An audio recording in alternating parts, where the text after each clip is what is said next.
Very much pleased to see you all again joining for our discussion on future. It's a very pleasant feeling that when we started our journey on the discussion of future, initially in the first few sessions, the number of participants were less, but as we are moving ahead, the number of participants are increasing with every week, and we are very happy for the same. Friends, I think all of you would have always seen a particular advertisement that any organization, when they talk about their own self, they will always mention since 1930s, since 1940s, correct? So typically it would be about more about the past. But what we are discussing and what we will continue to discuss this Sunday as well as the next coming Sunday is about that can our organization also talk about the future? Can we say that we are going to sustain until 2130? It's a completely different outlook.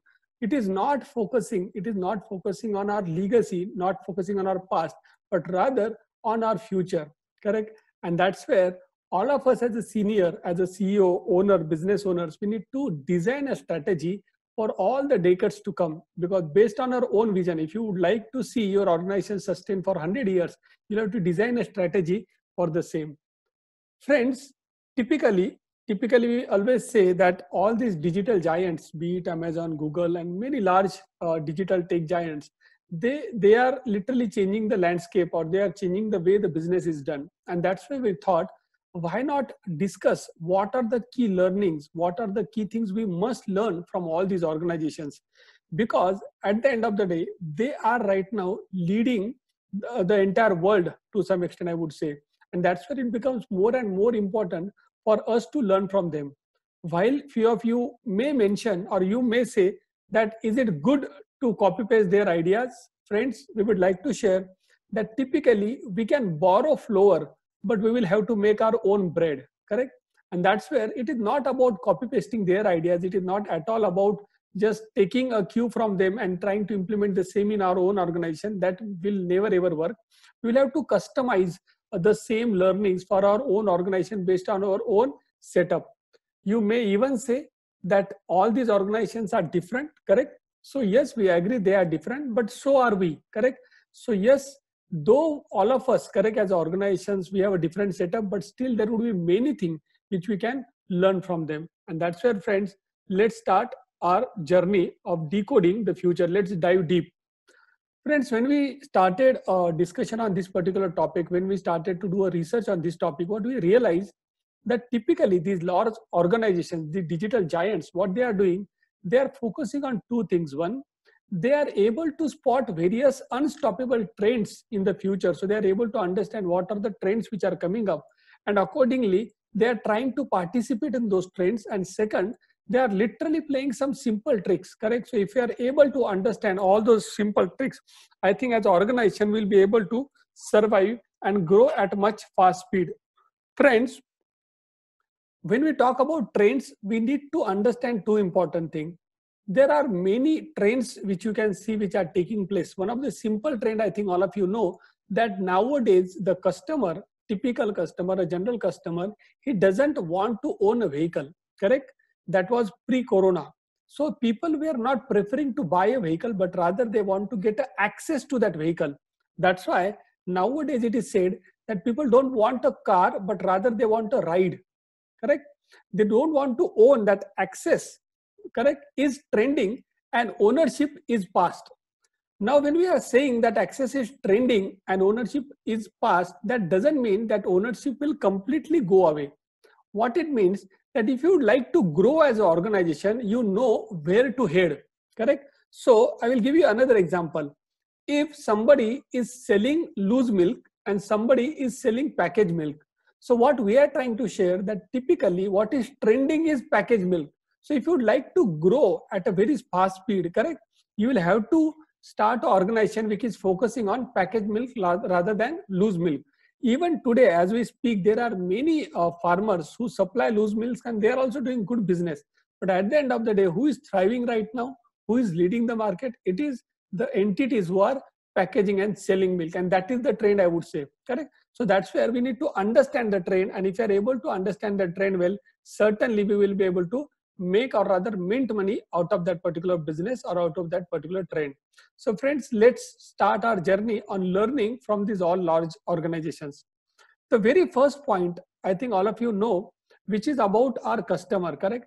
Typically, it is said that we should make an offer to our customer which he should not be able to refuse, correct? That famous dialogue from Godfather, I think all of you know, correct? Make an offer which other person cannot refuse. And that was what was actually also happening to some extent. Because when you look at the good old days, correct? In the good old past days, there were corner shops from whom you used to buy. And when you used to visit those corner shops, those shop owners were typically knowing you, and that's where they used to recommend you certain products.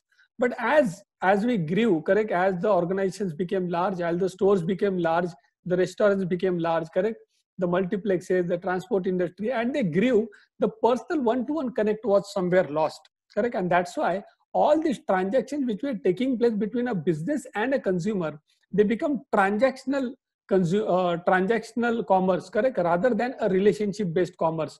When this was happening in the last 10 to 15 years, correct, when this was happening, at the same time the digital giants were actually trying to understand and intimately know their customers. You would have seen that when you are buying something on Amazon, Amazon will typically understand your name, your date of birth, your address, your email ID, your contact details. But at the same time, Amazon will also know what are you browsing for, correct? They will also know out of that browsing history, what have you made purchase, correct? Which goods you bought, in which quantity you bought, and when you bought. If you are you are also creating a wish list, that's something you would like to buy, Amazon also knows about your wish list. If you are talking to Alexa, if you are putting across some questions to Alexa, Amazon also knows basically what are you asking. Amazon also knows from your Amazon Prime history, which are the music shows you are watching, which are the shows which you are typically watching, correct? So literally they know in and out about you, whereas the other organization, correct, the small organization, the departmental store, they are literally missing the link. And that's where a giant like Amazon, a giant like Netflix, correct, they are just growing day by day because they intimately know what their consumers, correct, what their consumers are actually ordering for, what they would like, correct, what. And please note that in Netflix, you would have mentioned that I would like to watch these movies, but Netflix is not recommending you based on what you have mentioned that you like, correct? But rather Netflix will recommend you based on your viewing history. So that means whatever you have viewed in the past, all the movies, correct, whatever you have been binge watching, based on that they are recommending you. And you'll be surprised to know that more than 80% of the viewing hours, 80% of the viewing hours actually come from this auto recommendation. And that's where, because these organizations, because the large digital giant, they know the customer in and out, correct, very intimately, they are able to suggest you something, correct, they are able to recommend you something, they are able to influence your decision, they are able to customize the offer, correct? Now you will say, okay, if they know about us, how intimately they know about us? I think all of you would have come across this particular news story, and this news story actually belongs to US. In US, there is a large retailer known as Target, and this retailer was typically capturing various data from their customer, correct? So everybody who is walking in their store, typically they were alerting a customer guest ID number to that particular person. And based on his purchase history, based on what he is buying, they used to send him coupons. Now, one particular day, a teen girl walks into that Target store and she purchases some items. Now, once she goes back to her home, she receives certain coupons, and these coupons are typically the coupons which are typically sent to a pregnant lady. Now, her father found out that my teen daughter, correct, who might be just a very young daughter, she's just into her teens, how she's receiving the typical offers which are sent to a pregnant lady. And that's where he called Target departmental store, and he literally scolded that particular manager on duty, saying that how can you do this? She just teen, how you can send these kind of offers to her? And after a week, you'll be surprised to know the same father called the Target store and apologized, and he said that my daughter is actually pregnant. So you can understand the power of data, correct, in this entire story. a company like Target, correct, which is just a departmental store, based on the purchase history of the customer, they were able to predict, correct, they were able to precisely understand whether that person is pregnant or not, correct. And based on that, they were trying to share certain coupons with the customer. And please note that if some girl, if a lady is pregnant and if she is receiving some coupons, won't she feel that she is being taken care of, or she is being well treated by the company, correct. And based on that, she might make certain purchases. So this is the power of data, correct. And this is where almost all the large digital giants are able to influence the decisions of their customer. Many of you will say that typically these kind of intimate details are typically only given at a B2C level, and that's where in B2B, this kind of intimate data sharing doesn't happen. That's where typically only B2C space is a space which is likely to continue to see disruption, but not B2B space. But friends, we would like to share with you here one important point, that I think all of us now understand the language of red, orange, and green color, correct? There is a red zone, there is a green zone, and there is a orange zone. Right now, because of the kind of data all of us exchange with all the digital giants, we can clearly see that there is a huge disruption which is taking place, correct? I am not saying that it has taken place. It is right now taking place, and we'll discuss about it in the next couple of slides more. So when we are saying that in the B2C space, there's a huge disruption which is taking place, correct? At the same time, please note, there are other segment also. For example, C2C, which is in orange zone. That means this is again a particular zone wherein more C2C, that means consumer to consumer transactions are also going to take place. And that is again going to bring a huge disruption in the entire industry. Now, when you look at B2B space, that B2B space is at present in the green zone. Correct? Why you are seeing that in the green zone? Because here we are yet to see the level of disruption which we have seen in B2B space. Now, why that is happening? Because a B2B player will typically supply to a entity, correct, which is into business. So you are a business entity, you are supplying to a business entity. But please note, this business entity to whom you are supplying, they might be supplying to a consumer, correct? And that's where if you are a B2B player, the first on the forefront, correct, the people who are taking that first attack, correct, the entities who are getting directly hit are the entity who are your consumers, correct? So the B2B entity, they might be the first line of defense, and that's where this entity might be getting disrupted. And whereas if you are a B2B player, you might get disrupted, but over a period of time, not immediately. That's where right now you might be in green zone, but over a period of time, this green zone might turn into orange, and then over a period of time, red zone. Now this direction, correct, this direction, the B2B going to get disrupted has already started. You can see, or you can take the cue. For example, if you actually look at the Amazon business side, you'll be surprised to know that Amazon has actually started to supply to various businesses. And as you know, that after introduction of GST in India, a business can buy from anywhere in the country, and he will be in a position to claim the IGST credit also. In old days, because there was a tax component known as CST, the buyers were not buying from other state. But because now there is a IGST which is payable and you can claim it as a credit, practically there is no tax cost. And this particular fact even Amazon knows. And you can see the advertisement. For example, this particular advertisement of mobile, wherein they are saying, instead of saying 49,000, correct, including GST, they are saying 42,000 excluding GST, because they know that a business entity would be in a position to claim the credit of GST. Friends, this Amazon business particular limb of Amazon, it started in USA in 2015. And within just 3 years, correct, within just 3 years, their turnover rose from 1 billion to directly 10 billion, correct? And the number of products which are available right now on Amazon B2B place is more than 100 million products. And please note, this 100 million number is much more than the B2C portal. Even on B2C portal, they don't have these many number of products. So you can understand how many businesses are ready to supply their product on a platform like Amazon Business, correct? Also, please note that Amazon Business is likely, or they are rather right now also, they are providing the same kind of reviews, the way you are able to see the reviews on B2C portal. And they are also talking there about free shipping. And as you know that in Amazon also, you can upgrade yourself to Amazon Prime. So in US, there is a concept of business prime account also. For $179 to up to $10,000, you can get a prime membership, business prime membership, and you will be in a position to get those appropriate benefits. And that's where in USA, the disruption has already happened even in B2B space. Because if you look at the customers which Amazon has acquired, the business to business portal has acquired, it's enormous. Out of top 100 Fortune 500 companies, the top 100 entities, more than 55 are already their customers, correct?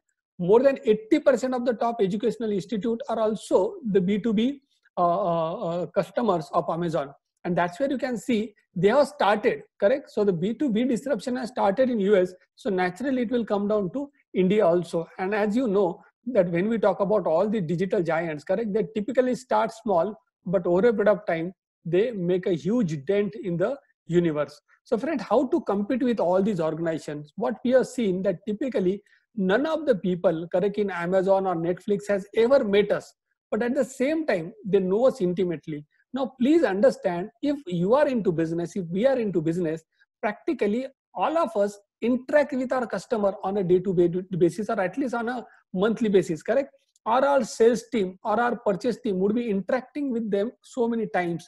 So are we actually capturing all the data insights which are relevant for our business from those interactions? Because the digital giants are trying to capture based on the conversation which you are having with their website, correct? Based on the conversation which you are having with Alexa, they are trying to get right clues, correct? So whether our sales team, correct, which is actually interacting with the customers, are they getting the right clues, correct? Are they documenting those clues, and based on those clues, are they recommending to your customers? That is what you need to see. And that's where I think all of us literally, if you would like to fight, if you would like to stand against Amazon, you just need to think like a corner shop. How you need to think like a corner shop? I will give you my own example. The other day, just last week, I went to a corner shop to buy a toothpaste. When I walked in, this guy, the corner shop guy, because I'm buying from them since last couple of years, he knows me in person. So he immediately mentioned, sir, every week or every month, you typically buy those pani puri packets, correct?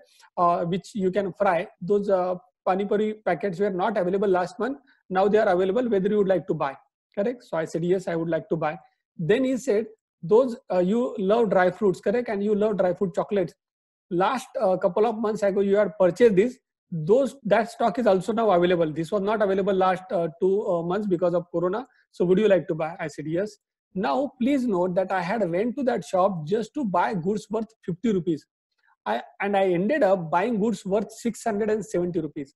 So you can understand that if you know your customer well, correct, you can recommend them appropriate thing and you can influence their decisions, correct? And you can actually, from 50, he was able to sell me goods worth 670 rupees. That means more than 11 times, more than 13 times, sorry, he was able to sell me the product. And that's where we have to think like a corner shop, correct? We need to know our customer well, and we have to recommend them appropriate products. Please note, right now the world of guessing is literally over. We have to actually know our customer. The officially, correct, we need to know our customer well. So that was the very first point, friends, that we need to know our customer intimately, correct? And we have to behave like a corner shop. Second important takeaway, friends, which we can learn from these large giants, is that whenever possible, as an organization, when you are supplying certain goods or services, we have to now have a strategy of direct to customers, correct? Now, this strategy was already there, correct? But what had happened over the period of couple of years, this strategy was undergoing a change, and I will share with you how. In the past, what used to happen that whenever a manufacturer or supplier wanted to meet or wanted to connect with the consumer, he was using his own distributor and retailer chain, correct? So there was a supplier who was supplying to a distributor or wholesaler, then the goods were sent to a retailer, and then afterwards, the goods were being supplied to the consumer. This was the typical supply chain. But over a period of time, what started to happen, that whenever you wanted to supply something, correct, and if there is an end consumer which is available, you started to utilize various channels. For example, you may have supplied some of the product maybe through Amazon or Flipkart, correct? Or if you are a restaurant, you might be supplying through Swiggy or Zomato.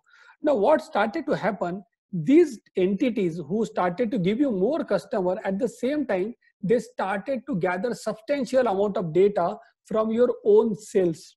And what they started to do then, because they started to gather all this data, correct, they started to influence or reach out to your own customer. You said, okay, no problem, that is happening across the world. How much power do they have, correct? How many customers they can influence?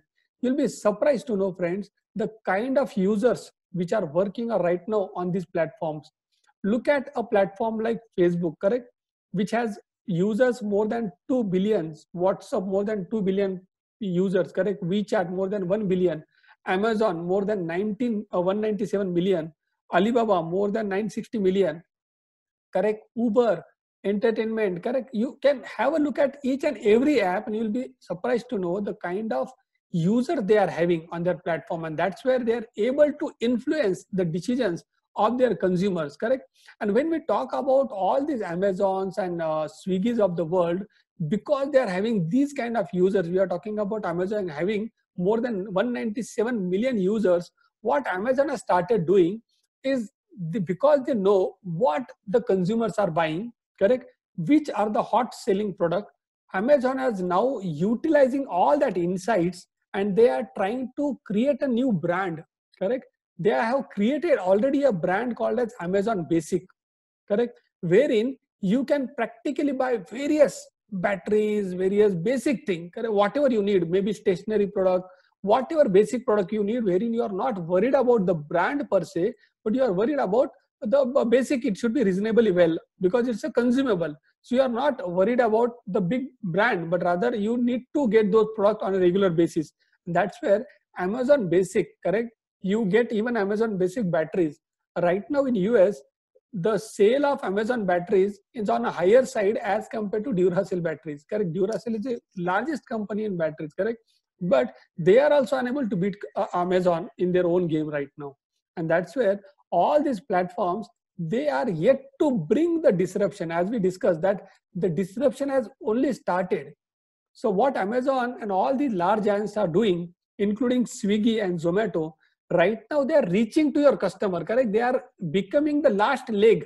They are trying to ensure that they get the goods from you and then hand over to the end consumer. But at the same time, they are gathering substantial amount of data, and all this data they are going to use against your own organization, because they will be in a position to utilize the data.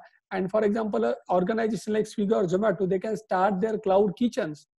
If you are supplying biryani, they can also supply biryani, and they will give you offer like buy one biryani get one free. So practically it might mean a huge impact on the regular supply of food, like say the restaurant. It will mean a huge impact. Similarly, even Netflix, Prime, correct, because they are able to understand which movies the customers are watching, which shows the customers are watching. Literally you can say they never ever have a flop movie or flop show, because they well in advance they know, correct. So it's not about the Steven Spielbergs of the world, correct. It's not an art right now as to understand what the consumers will like, but rather it has become a science, correct, for all these content suppliers. And that's where, friends, disruption is likely to be brought into all by these large giants. So you will say, what should we do? Now the solution for all this problem is that whenever possible, wherever possible, if you can reach to your customer directly, you should reach. And that's where we started our discussion on direct to customer, correct. So it should be a direct business with our customer. And you can see this trend taking place in India as well. A company like Patanjali, a company like Hero, they are trying to reach their consumer. They are trying to reach their customer directly now. They have their own portal, correct. Please note that this kind of a strategy may or may not be feasible for each and every organization, but still you can at least think in that direction, that if yours is a large organization, can you have a thinking of this type, that can you reach to your customer directly rather than taking help of all these organizations. Second, even an organization like Tesla, even Netflix, even Peloton or Casper, they are not using, correct, they are not using an intermediary, but rather they are supplying directly the consumer. So the takeaway for us from this slide is basically, whenever possible, wherever possible, if we are able to reach to our consumer, we should give a platform to our consumer to enable they should interact with us, and we should be in a position to interact with them, correct.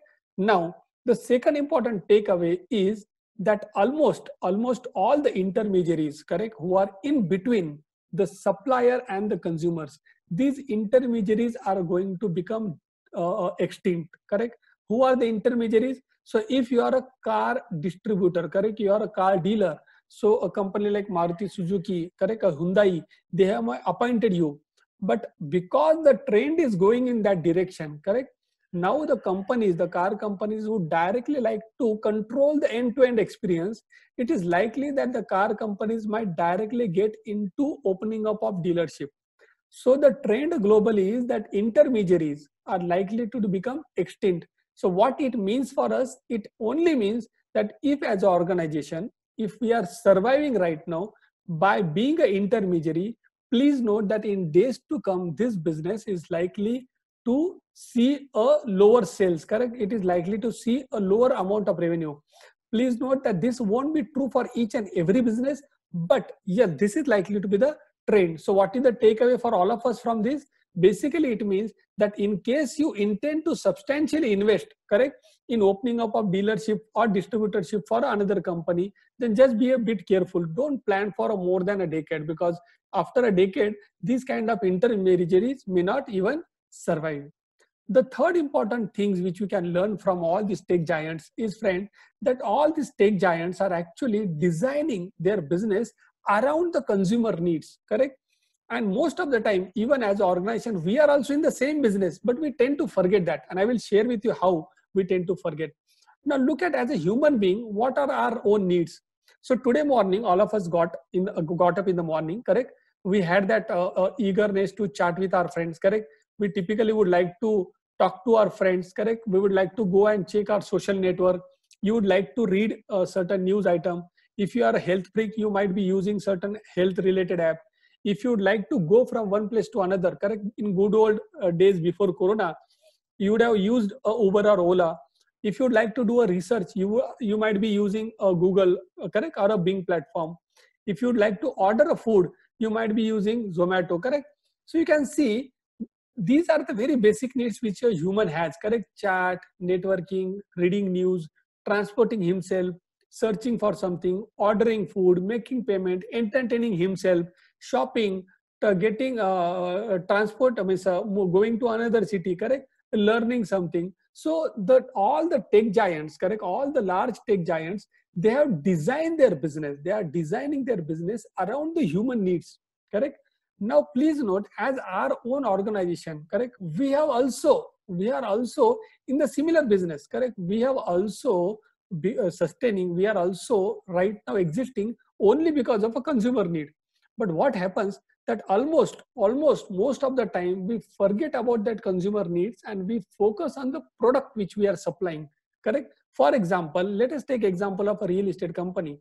Now, particularly for a real estate company, when we talk about digital transition, correct, we are talking about the future.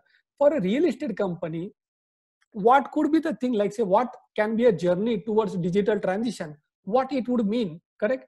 Does it mean that everything with the immobile that is a real estate company is supplying, it should be digital in nature? Practically no, correct? We just need to understand, we have to start with our consumer or customer experience. As Steve Jobs says, that you have to got to start with consumer experience and work back towards technology, and it is not other way around. When we are talking about digital transformation, when we are talking about our journey towards future, please note, we are not saying that everything needs to be digitized. Now let us take a very hardcore example of a real estate company, correct? For a real estate company, what this journey is going to mean? The first point is that whenever we are talking about future, we need to go back to the basic, correct? What a real estate company is providing? Is it in the business of provision of a real estate that is immobile property, or is it in the business of actually meeting the needs of the consumer or customer to whom they are supplying the immobile property? I think the second statement is more true. The immobile property, that is the real estate companies, are not supplying the immobile property, but rather they are meeting the needs of their customer, correct? So now if we say that if our organization is a real estate company, what are the steps which we can take, correct? How we can transform ourselves, how we can say, or how we can showcase that we are actually company of the future. I think by taking these kind of small but very effective steps, you can showcase that your company actually belongs to future. The very first point, right now your company, real estate company, might be supplying hardcore 3 BHK flats. Now, instead of supplying 3 BHK flat, can you say that our organization is supplying 3 BHKO? The other day we had a detailed discussion on that, correct? Can we say that our organization, that is real estate company, is supplying 3 BHKO? O stands for office, correct? So in the same flat, there are 2 bedrooms and 1 room which is exclusively designated as office. And what as a real estate company you are supposed to do? You just need to ensure that particular room is actually noise proof room. And almost all the real estate construction which you see right now, that is literally, you can say it is a noise proof construction only. So practically there won't be a noise, but can you package it that way, correct? Can you take some more extra effort to make it actually a noise proof room? Second, can you just provide 2 high-speed internet connection, correct? You don't have to pay for the lifetime, correct? The customer is going to pay, but can you repackage your particular project in this manner? Second, in every real estate project, you would have typically seen there is a common play area. Now, can you rebrand your project by saying that there is a common co-working space also? Because in the next 1, 2, or 3 years, you would typically see a trend wherein people are likely to work from home. They will continue to work from home on a higher side as compared to the past. So rather than the kids, their dads will need a space, their moms will need a space wherein they can sit in a common, maybe a society office, and do their work, correct? So they will just walk to the society office and then they will do their work. So can you have one particular room dedicated in the society premises for being called as a co-working space, correct? Nowadays, I think all of you know, because we are only at home, I think all of us are, though we might have a garden facing view property, though it is impossible for us to use that garden right now.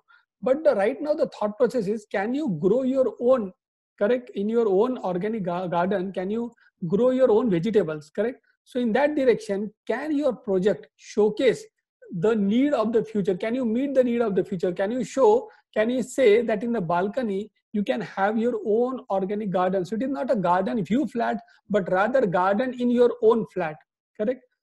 Can you say that your project is a pandemic proof house? Practically, how can you say that, or how can you do that? Only by providing certain basic equipment. For example, you can open a door by your leg. There are so many latches which are available and very cheap, like say with few thousand rupees, you can get those latches, correct? Those new products. And you can open a door not by hand, but you can open it by legs also, correct? So all these small things, correct? All these small things, if you are able to make these small changes, your real estate company can be seen as a real estate company meeting the needs of the future rather than the needs of the past, correct? If your projects were on the outskirts of the city, can't you mention the fact that in the outskirts right now, there are more green zones, correct? Rather in the city, there are more red zones as far as corona is concerned. So people might prefer to be outside the city, correct? And the properties might get more costlier because you have a better survival rate outside the city. Even right now, you might be a Pune-based developer, correct? You might be supplying all your units in Pune. Now, can you think of starting a project, correct, and utilize your brand name in smaller towns? Because the likeliness of people, correct, working from home from Nasik, Kolhapur, Satara is much higher now, correct? And because they are going to move from large towns such as Pune and Mumbai back to their hometowns, they know, they are already aware about your brand, the kind of premium your brand commands in Pune and Mumbai. So can you utilize that brand name even in smaller towns? So this is something which all of you can think of, and certainly there are so many such kind of ideas which you can implement practically and ensure that your real estate company is understood, is known as company of the future. Friends, whatever is said and done, at the end of the day, please note, none of us are going to live in cloud, correct? We are going to live at ground only, at least for the time being, correct? So that means the real estate need is always going to be there, correct? People would like to stay in a flat, in their comfort of their own zone or homes. But can you project yourself as a company, as a real estate entity, which is actually meeting needs of the future rather than needs of the parts? And that's how this is a big takeaway for all of us, that we have to design our product, we have to design our services in such a way that it is meeting the needs of our customer rather than we supplying the products. Correct? That's the biggest takeaway from the digital giants. Friends, another important point which we would like to share is that many a time the digital giants are actually playing some tricks, correct? So what they don't change the substance of the transactions, but rather they are only changing the form of the transactions, correct? So for example, if you like to do an innovation in your company, correct? What innovation you can do? You can do the innovation around the materials, correct? That is the material which you are using. You might be using, for example, steel, and you would like to use some new material now, a new product which you would like to use. So you are changing the material, correct? Second, you might do innovation around the fact that you are changing the machineries, correct? Which creates a very, through which you are able to have a higher productivity or higher production, correct? So you can do an innovation around materials, or you can do innovation around machines. But almost all the large digital giants, what they are doing less innovation about material, they are doing less innovation about machines, and they are actually doing more innovation about the models. Models means which model? The business models. I think all of you know typically the business model, correct? Now, if you are a typical bookstore, what business model you have? You are supplying the books to your customer, correct? Offline. So physical shop hai aapka, you are supplying the books. So what Amazon has done, correct? They said same books you can buy online. So have they changed the books? Have they changed the authors? Correct? Nothing. Correct? What they are doing? They are only doing a business model innovation, wherein same thing which is available physically, they are supplying you digitally or online. Second, I think there are many such examples. Big Basket, you can buy groceries or vegetables, correct? Offline, they are saying instead of going to a vegetable market, you can buy it online. Paperfry, which is a entity which is supplying furniture, you typically would have gone and visited a furniture shop. They are saying instead of going there, we will supply the same furniture to you online, correct? So what they are doing, they are just changing the business model from offline to online. And now interestingly, and this is a very interesting part, what they are doing, now they are going reverse again. So till now, Amazon was focusing on supplying goods online for last 20-25 years. They are supplying goods online. Right now, Amazon has already started in USA, in Seattle, they have started a store called as Amazon Go, wherein they are saying that now you are comfortable with buying goods online on Amazon. Now the same comfort you can get in an offline store also, in our own offline store, that is Amazon Go. So what they are doing, are they changing the product? Not again. They are only changing the business model. So they went from offline to online, and right now they are moving from online to offline, correct? And that's where we believe as a organization, we think that in days to come, more disruption will come when Amazon will actually start to open store near to your localities, near to your societies. Why? Because Amazon practically knows who is buying what, which pin codes are buying which products, correct? Which customers are buying which product. So based on all that intimate understanding of that particular locality, Amazon can design an amazing store wherein whatever products which are needed in that particular locality are made available in that particular locality at the cheapest possible rate, correct? And that's what is going to bring a second level of disruption. That is what is going to bring a second wave of disruption. And that's where disruption is yet to take place. So till the time Amazon is only in cloud, correct? We can say all of us are same, all the corner stores are safe. But the time they will start opening stores near to you, I think the corner stores will be looking out for their business, and they will be having a severe disruption for all of them. They will be experiencing a severe disruption. This same model, that is an online store offering the same product offline, you can also see in Paperfry, which was supplying furniture earlier online. Now they are saying that you can come to our shop and you can see the same furniture. You can see the same furniture offline, means you can see that furniture, whatever a chair, table you would like to see, some of the furniture obviously in their own stores. So they are saying that whatever as a customer you want, correct? You are interested in online browsing, no problem. We have an online store. You would like offline browsing, that is you want to do a window shopping, we are also there.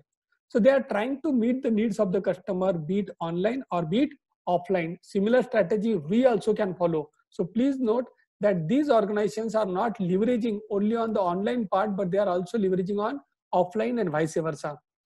Another change or another reverse engineering, I would say, which almost many companies are doing, what they are doing, if they are into supply of goods, correct? What they are trying to do, that if they are into supply of goods, they are trying to change the business model from supplier of goods to supplier of service. So here they are again not changing the substance of the business. They continue to remain a supplier of goods. For example, Komatsu is actually an equipment supplier.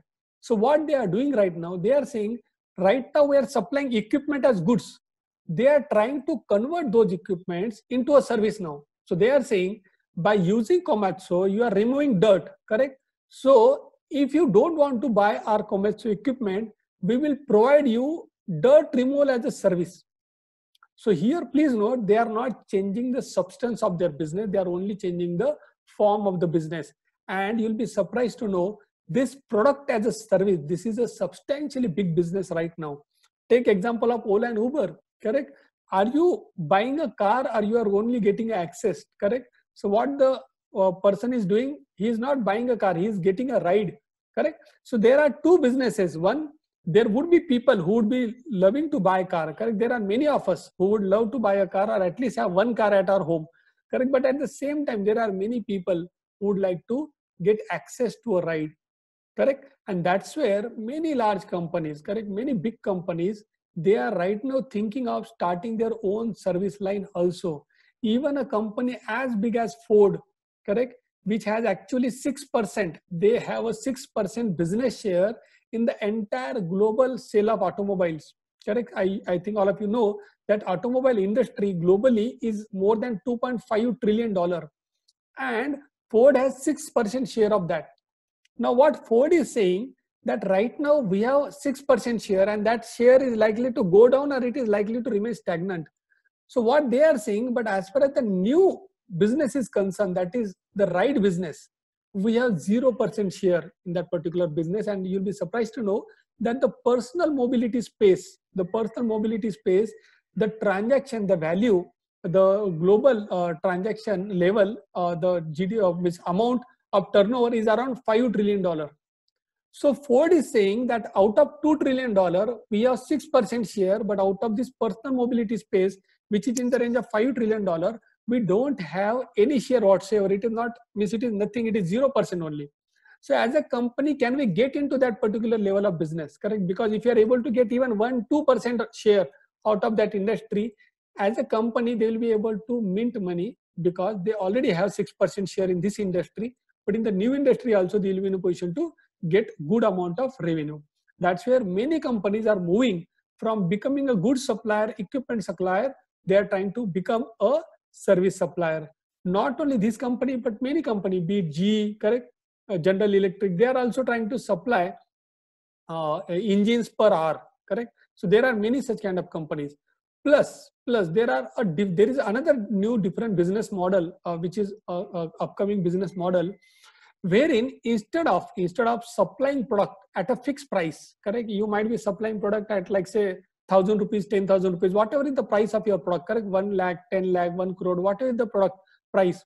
Right now there is a new business model which is emerging, wherein instead of selling the product, these companies are saying that whatever saving we are able to bring to your organization because of our product, we will take a portion of that revenue for us as a revenue. So here also, instead of selling the product, they are trying to sell product as a service. They are trying to supply product as a service. And you can see this kind of trend even being introduced in a solar power industry, wherein instead of selling the solar power, these companies are saying whatever amount in energy bill reduction you get, particularly we will take a particular portion out of that saving. So here the the product supplier are actually trying to become a service supplier.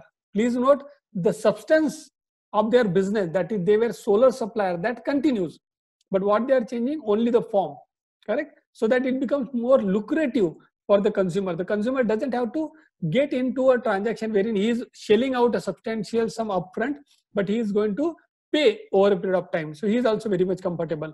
But please note that this kind of a new business model may also mean a substantial working capital blockage for the company, because you will have to, instead of selling the equipment, you will have to get into a monthly or quarterly or annual revenue model, so that because of this, your revenue will get deferred. So you can get into this model, but you'll have to do your own cost benefit analysis for the same. Friends, this one interesting case study we came across in this particular case, and the name of the company was Dollar Shave Club. What this company did, so they said that we will fight with the Gillette of the world, correct? I think all of you know, for doing shaving, all of us as men, we typically use Gillette shaving kit. So what this company, Dollar Shaving Club, they said that in this consumable business wherein you are buying the razor blade, correct? You are buying the razor and blade. They said that you can subscribe to our various plans, correct? And how you can subscribe? You can just pay $4, $7, $12 a month, and based on your subscription plan, we will supply you the razor and blade on a monthly basis. So what happened, that the month they announced this they made this announcement that they will be supplying goods as a subscription service, immediately within just 2 to 3 weeks of their announcement, more than 17,000 people signed up for this particular subscription service. So here what is happening, the goods which are typically consumables, correct, they are being supplied as a service, as a subscription, as a service. And please note that this Dollar Shave Club was later on acquired for more than $1 billion. So here also the Dollar Shave Club did not change the material, correct? They did not change the machine. So what they did, they only did a business model innovation. And that's where all of us can learn from this kind of organization who are doing business model innovation, and they are able to mint money from the various emerging areas. Another business model innovation which you can see, that there are many companies who are into coaching or training, correct? So typically these entities, they earn from provision of service, that is coaching service, training service. Right now, these service companies are trying to convert themselves into product companies. So we have seen in the previous slide that there are companies who are into product, they are trying to get converted into a service company. But at the same time, there are many service companies who are trying to supply it as a product, correct? So friends, here also, the companies are doing what? They are doing business model innovation, correct? Another example can be, typically, you will go in a gym to exercise, correct? So there is a company in US known as Peloton, correct? They supply bikes, means cycles, correct? So what they did, they actually changed. So I think all of you know that the cycle which you bring home, correct, for riding, correct? And it's like say at home, typically it would be there in a particular room and it will stay there only. But what this company did, they sold the bike and they sold a subscription also. And with that subscription, they were live streaming the cycling classes, so that even though you are at home, even you are at your comfort of your home, still there would be some riders who would be live telecasting their riding experience, and you will be able to join them. And that's where millions of people are subscribing to their plans. And please note that these cycles, these bikes are available for more than $2,000 to $4,000.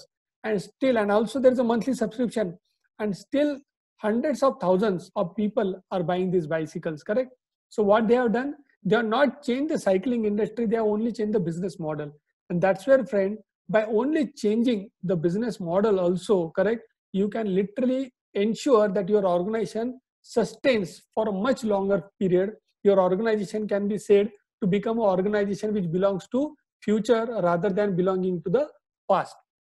Now moving ahead, friends, another important point which we can learn from all the large giants is with respect to the fact that most of us will always say that already there is someone, there is already an existing organization, correct? Can we get into that particular space? Can we get into that particular zone? Because the existing organization would be having a substantial customer base. But please note, and you would be surprised to know, that even Google was not the first search engine, correct? Facebook was not the first social media platform. WhatsApp was not the first messenger, and neither Tesla was the first electric car. So if you are having an idea, if you would like to implement some of these ideas, you need not be first.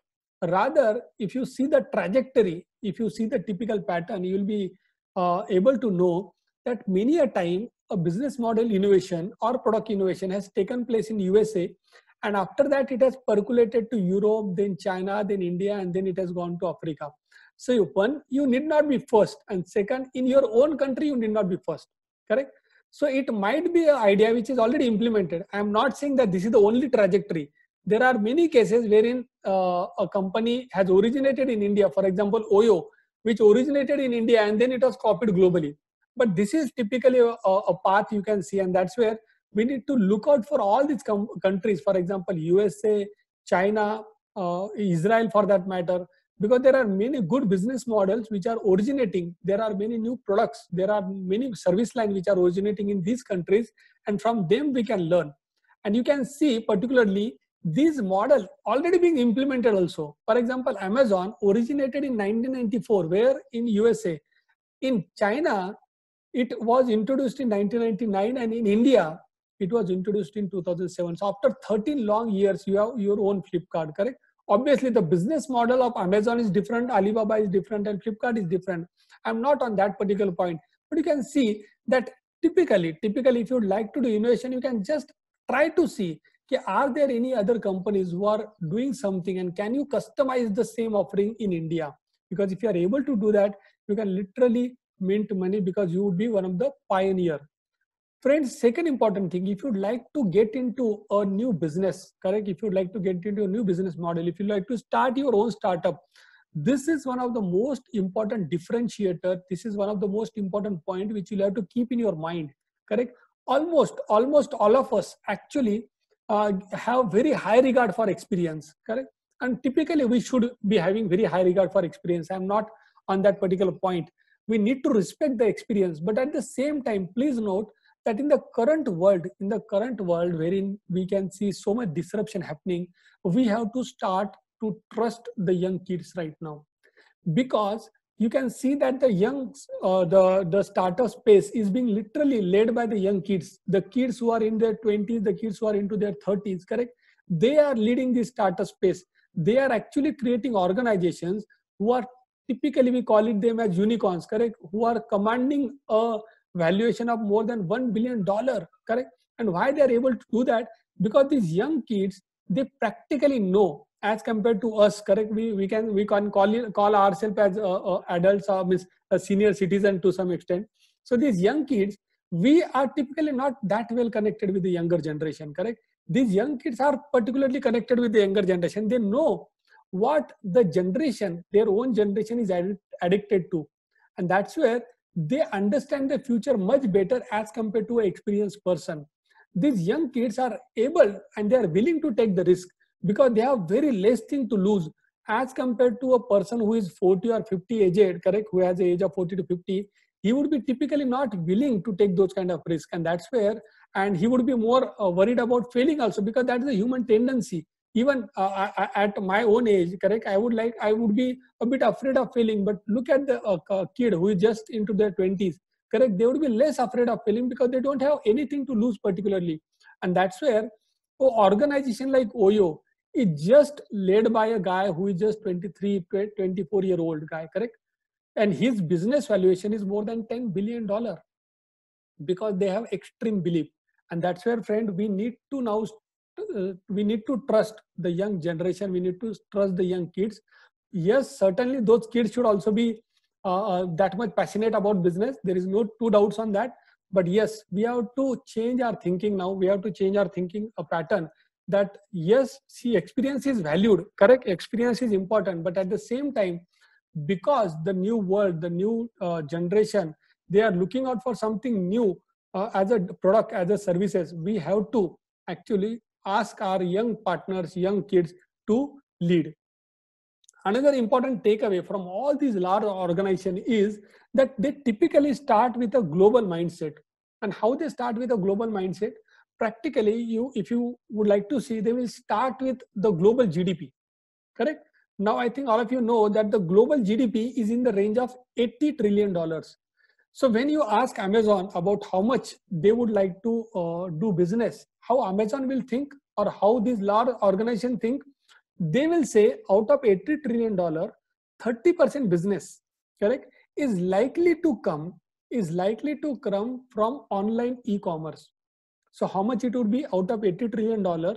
If 30% business is going to come from online e-commerce, how much it would be? 80 trillion into 30%, 24 trillion. How Amazon would think? Amazon would say out of those 24 to 25 trillion dollar, Amazon would do a business of 20%. That means how many trillion dollar?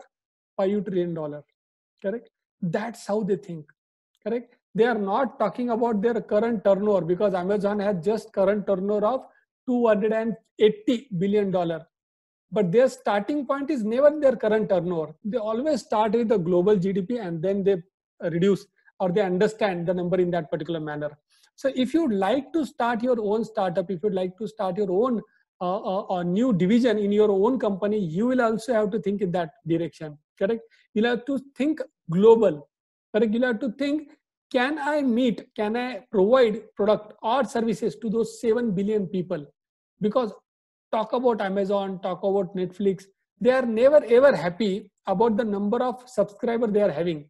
Netflix might be having more than 100 million subscribers, but they will never ever say that they have enough amount of subscribers. They will always say that we are falling short from the 7 billion population, correct? And that's where all of us also need to start from the global GDP number and the global customer base if you would like to start your own startup or a division in your own organization, which is going to become a startup in days to come. Another important takeaway from all these tech giants is typically these tech giants are led by the leader who are not gigs. Means they don't, obviously they are not masters in the technical AI, machine learning and all, but they are very good in managing all those people, correct? So Jack Ma, I think all of you know, he was a teacher, correct? Ritesh Agrawal, who is founder of Oyo, he is just a kid in his 20s. So rather than getting that knowledge of AI, machine learning, correct, robotics and all, they have hired right amount of people, correct? They have hired those data scientists, correct, who are doing all that kind of work which is needed. So that means you can literally outsource that particular skill set, but what you cannot outsource is your leadership. So if you have good leadership skill, correct, and if you get along with all the data scientists of the world or the tech geeks, then practically you can create an organization which will survive the future. Friends, many a time, if you visit some webinar or if you visit some conference, correct, in years to come, there might be some physical conference also. Many a time we typically see a discussion happening about a doomsday. For example, when you talk about automobile company, many people say that Pune will not be the kind of Pune which we right now see, and there would be many companies who would be going out of business, correct, because of electric vehicles. But friends, we believe that whenever one business is going to go away, there would be equivalent or even better businesses which will be opening their doors. So can we get into those businesses? That should be the thought process of a leader. Because when one door is closing, there would be another door which will open. And practically, when we talk about doors, take example of automobile company. Even an electric vehicle will demand doors, correct? So when electric vehicles come, it is not necessary that all the auto parts supplier companies will go out of business, because even an electric vehicle will need seats, even an electric vehicle will need steering, even an electric vehicle will need tires, correct? Even an electric vehicle will need accessories, even an electric vehicle will need some spare part, though number of spare part or part would be very less, but they will still be needed. So as a leader, if you are one of the supplier, correct, to a vehicle company, then just try to see as a company what parts can you supply to electric vehicles, correct? Because if you are able to do that, then while your existing business, which is typically supplying to current automobiles that may or may not survive after 10 or 15 years, if you are able to become a supplier of electric vehicle spare parts, certainly you will be able to sustain for next few more decades. And that's where all of us need to think in that direction, friend. That means that doomsday is going to come, but only for companies who are not gearing up for the future. correct? So till now, friends, we have talked about all about the startups, but there is one important point, correct, which we would like to share with all of you, and that is that there are some entities which we need to be a bit careful about, because the startup, typically we see a startup which is disrupting our business space, correct? But the business space is not only being disrupted by the startup, but also equally by the investor, because investors are the people who are actually pulling the strings and not the end startup. Obviously startup is bringing disruption, but at the same time we need to understand how this entire startup space is shaping up. You'll be surprised to know that there are numerous investors who are actually leading, and they have invested in large number of startups. One of the biggest name in the investor space is SoftBank. Obviously, there are many other players also: Sequoia Capital, Tencent Holding, Tiger Global, Goldman Sachs, Accel, Alibaba, correct? Even other companies, for example, Reliance, Alphabet, Facebook, Amazon, all these companies are also investing equally in startup. And what is happening? They are practically changing the way the startup industry is shaping up. And how they are changing, this particular slide will tell you how they are able to influence. A company like SoftBank, they have $100 billion investment fund wherein they invest in all these startups. And if you actually look at where SoftBank is investing, look at the bottom half, correct? Wherein you can see SoftBank has invested in Ola, and they also have invested in Uber. So who is pulling the strings, correct? Who is actually a main game changer for personal mobility space? One can say it is not Ola or Uber, but rather it is SoftBank, because they are heavily investing and betting on this particular zone.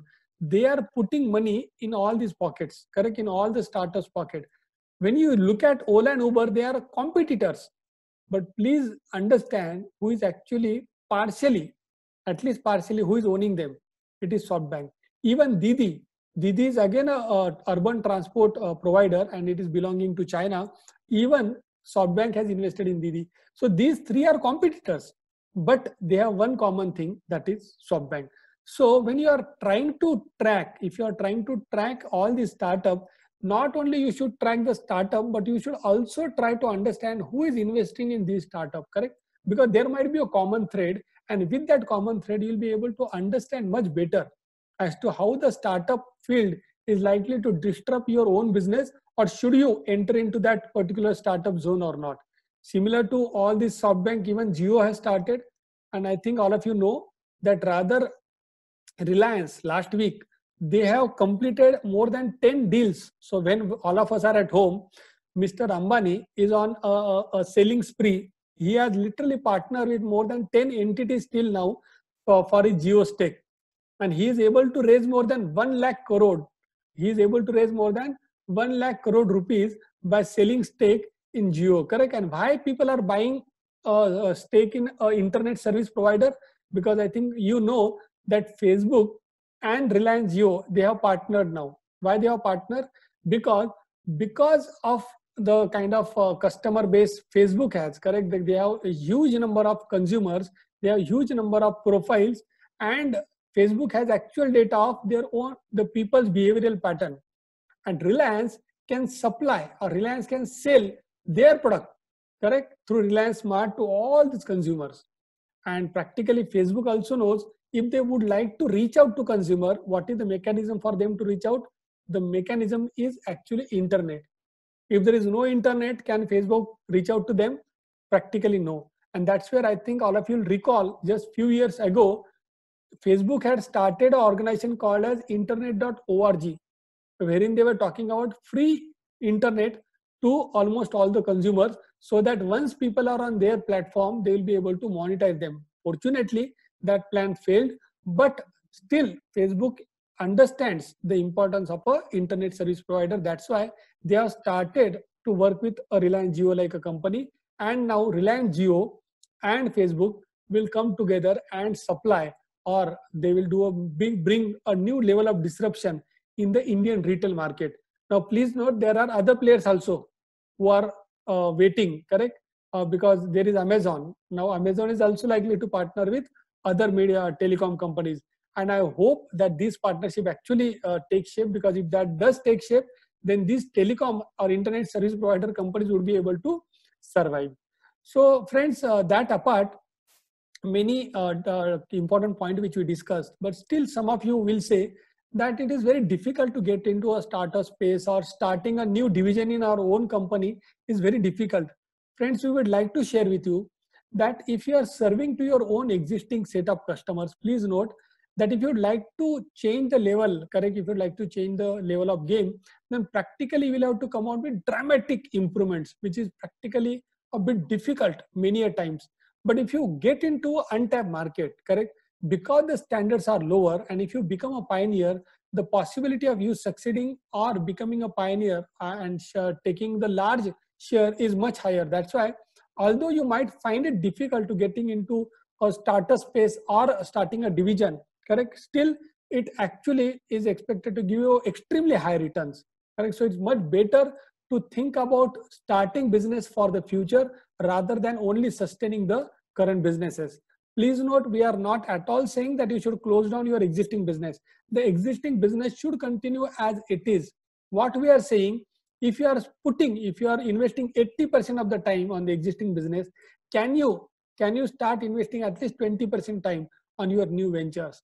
Can you start to come out with new business model? If you do, then certainly it can give you a substantial amount of revenue and new line of business. Friends, many a time you might say, okay, we are ready, we would like to start our own startup. So what should we do? The first thing you need to keep in mind that if you would like to start your own division, if you would like to start your own startup, correct, which is going to offer something new, you cannot measure that particular startup or organization based on the criteria which typically we are used to. For example, we are used to measure a particular organization based on the revenue which it's generating. But please note, in case of startup world, it is not about revenue, but it is about user acquisition. It is not about profit, but it is actually about future profit. It is not about cash earn, but rather it is about cash burn. It is not about net margins, as we discussed. It is actually about gross margins. Please note, startup world is not for the short term at all. It is rather for the longest possible term. Because although you may not be the first entity to start your own startup, correct, or in that particular area for providing something new, but you should be the last one standing, correct. So it is not about instant gratification, but it's always about a long-term dream of actually able to create something for a sustainable long future. Typically, startup don't work in a conservative way. That is, you will open up a shop today in one particular area, and then you will grow. Maybe after 6 months or 1 year, you will open another shop. After 2 to 3 years, you will open another shop. That's how now the startup world operates. It's actually about blitz scaling, correct? It's actually about speedily growing rather than growing in a conservative manner. And friends, finally, and the most important thing, in the startup world, failure is an option. Whereas in our own organization, failure is typically looked down upon, correct? You typically don't reward the failure. Rather, you will typically, if somebody fails, we might ask that person to quit, correct? He might leave the organization. But in the startup world, they typically see failure as an option. They typically see failure as a first step towards success. And that's where, if you would like to start your own startup, if you would like to start your own division, and you like to create or get into something new, please change your parameters. And if you are able to change the parameters, if you are able to change the vision towards this company, certainly nobody can stop you but to become very or extremely successful. Friends, at the last, we would like to share, in years to come, it won't matter as to who is right, correct? It won't matter as to who is right, but what will matter is basically who is left. If you would like to be left, correct, if you would like to live in that particular time, then we'll have to ensure that we actually create an organization which not only sustains in the present, but also sustains in the future. And in that regard, we would like to share with you that look at our own human evolution, correct? All of us are going to die, correct? And even our ancestors have died, but still the human race has survived. How it has survived? all of us, one can say it's the mortality rate is 100%, but still all the humans have survived, correct? Rather, we have thrived. We are now 7 billion population. How it is possible? Because all of us actually have created our own offsprings. So similar thing you can apply in your own organization. Your organization is also expected to die someday, but at the same time, your organization will still survive if you are able to have your own offspring as a startup, as a division, correct, as a small business, which is focusing, which is working on the future. Friends, all of us, if we continue to do the same thing in the same way, practically we are going to get the same results. But in future, it's not about the same results, but completely dramatic results. And that's where, friends, we have discussed all the around 11 learnings which we can take up or we can take away from the large giant.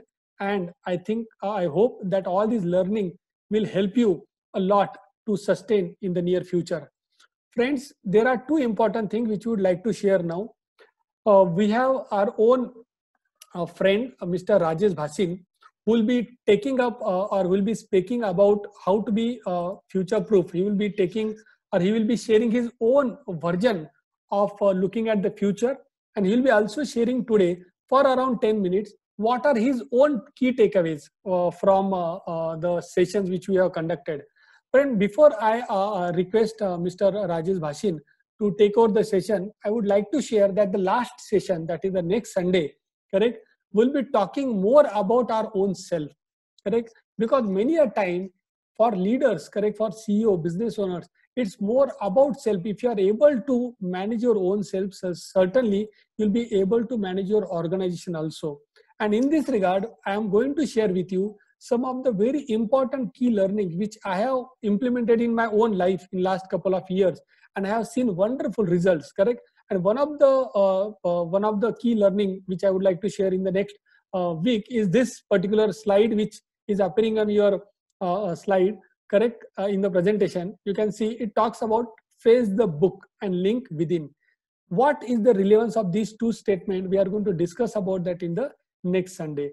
So with this, friend, we are through with our today's session on how to be future proof. Now I will request, I would please don't leave for the day. Please wait. We will also be having a question and answer session. Maybe after 10 minutes after I request Mr. Rajesh Bhasin to take the session forward. I will just take Mr. Rajesh Bhasin.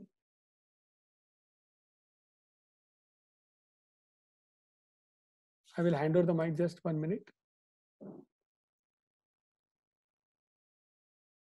So, Mr. Bhasin, I have added you as a panelist.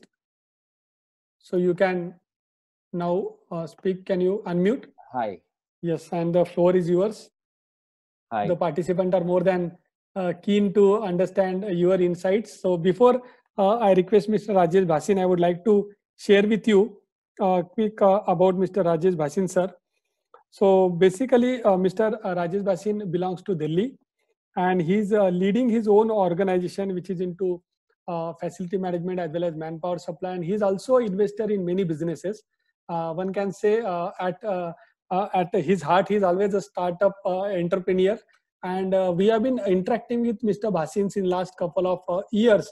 And I have always seen the kind of enthusiasm which he brings, the kind of knowledge which he has. So today, sir, we would be more than happy as a participant to understand your insights and what you would like to share with all of us. So thanks. Please thank you so much. Take over the session. I appreciate the opportunity very, very much. At first, I'll be very honest to share with everybody that I was very apprehensive to say anything, because I'm a very big fan of Mr. Maure, and I admire him, and he's a mentor to me. So I told him, I said, when you're speaking, and if I say anything, it'll compare nothing to you. So I should not say anything at all. So, but nonetheless, he insisted. So for whatever it's worth, I would like to share a little bit of what I have, to share with you. Basically, I will not dwell too much into the last two presentations, because obviously it was a vast of a world of information that Mr. Maure shared with everybody. The first being the concept, the why, should we be thinking about the future, the cash conversion cycles, the size of the corporations, where 5 companies are worth $5 trillion compared to what India's projected GDP, aspirational GDP is. And the second session being all about the examples, companies like John Deere, Hero Motors, and many, many more companies like the online banking companies and so on and so forth. Now, what became very imperative in both these sessions is that what is it that we take away from it, really? Because, there's a world of information, but what are you going to do with it? I think that's very, very important.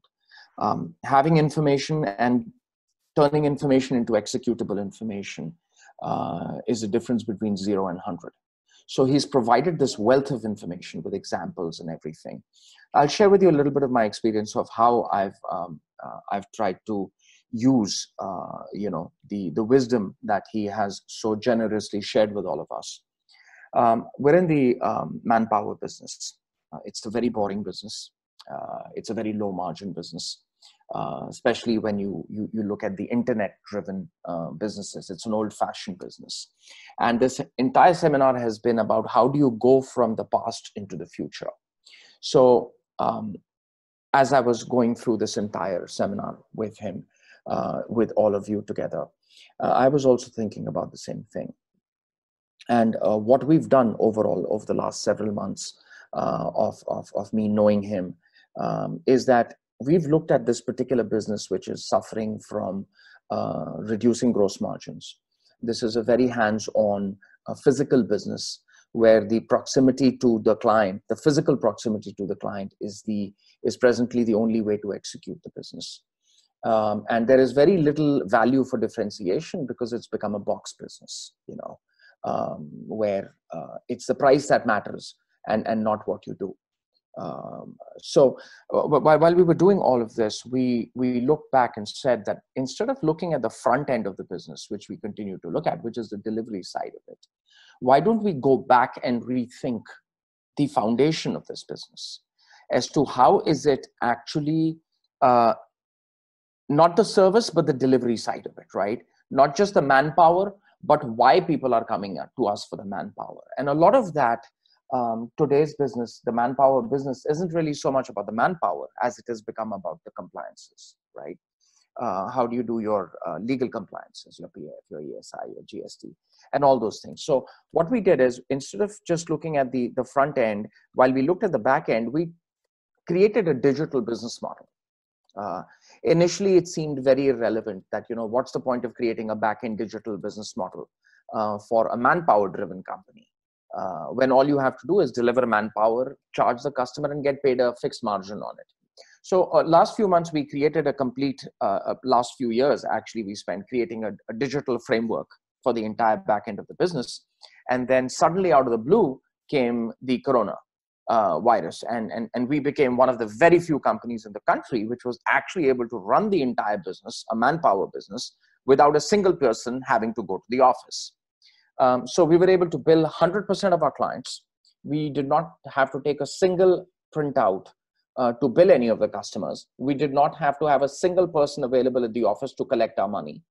And we did not have to have a single person available at the office, because during these times is when all the labor had the highest demand to be able to get their PF benefits because they were going into hospitals. They had to get their ESI benefits because they had emergencies coming in. All of that we were able to run without a single human being, and all the offices locked down. Now, given all of this happening, the customers rewarded us very surprisingly, very unknowingly. Literally, all of them paid us 100% of the money that they owed us. So it turned out to be far more profitable to be locked down than it was to remain open. So we actually reversed the entire business cycle, and a lot of this entire thought process that came into play came in from Mr. Maure, and I'm very candid to share this with you. Hence, last two seminars have I keep looking at it, and I think of it as a gospel of every word that he's saying. The question is, you can think of it as a Discovery Channel series if you want, or you can think of it, as having to pay a $250,000 to go to Harvard and get an MBA degree. So really depends on how you look at something, and what you get out of it really depends on how you look at it, your depth perception. So to me, it's the latter rather than the prior. And this time when he asked me to speak, a little bit to everybody, first I was very, very apprehensive and actually very scared. I was like, oh my God, nobody will even recognize, what I said after what he said. But then I thought about it, and I spent a good part of my Saturday and Sunday thinking it through. And I said, you know what? Why don't I go back and review everything he said over the last 2 seminars? And I spent some time going through both the presentations end to end. And the amount of information I absorbed from these 2 presentations, after having reviewed them, honestly, were 10 times more than I did the first time, right? And I was really listening to both of them, even the first time. So I think, if you don't seriously believe that these 2 hours, 2.5 hours are going to change your life and your business forever, they just aren't going to, right? You actually have to go back and relook at what he's saying, then connect the dots back together to your life and to your business. Until you don't do that, this will just be, what you call the graveyard effect. Till you're in the graveyard, that state of emotion is very high, but the minute you get out of the graveyard, it all goes away and you go back to life as normal, right? So that's very, very important. And I think, we all should do that. And I can't tell you how much I've gained from his insights.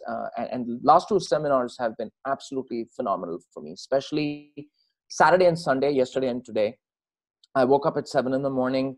I skipped my workout, and I spent another 3 hours just to review everything again, which I had already reviewed before, just to make sure that I haven't missed anything. And that's the absorption rate, which is very, very important. So, so basically it's about turning your business digital, even as mundane, like he says, clicks to bricks. It's about the channels of delivery, not about the products that you're delivering. It's about the service, not the product, and so on and so forth. All these things that he's spoken about.